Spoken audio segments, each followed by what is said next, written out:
tinggalkeun dahar heulanan ieu mah duk ngaji bae nimbal hampura tuh Gusti. Orang sewakalkan komunikasi teh jeung Allah teh. Siana aing mah kan nuturkeun sia cak Allah.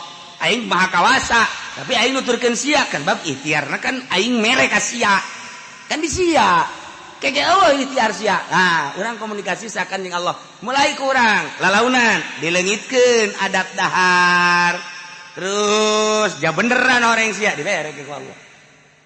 Dileungitkeun kurang adat sare. Aing mere kakuatan ka sia. Sebab eta mah adat, tapi sia da heula kudu usaha. Ayo. Usaha urang 1 poe 2 poe 3 poe tuh. Bener-bener urang geus muringis ka belah dieuna set, jaba beneran sia. Didelekeun ku Allah teh sebulan 2 bulan 3 bulan bener. Dibere kuat tek teu sare ge kuat. Asal nonton TV bae.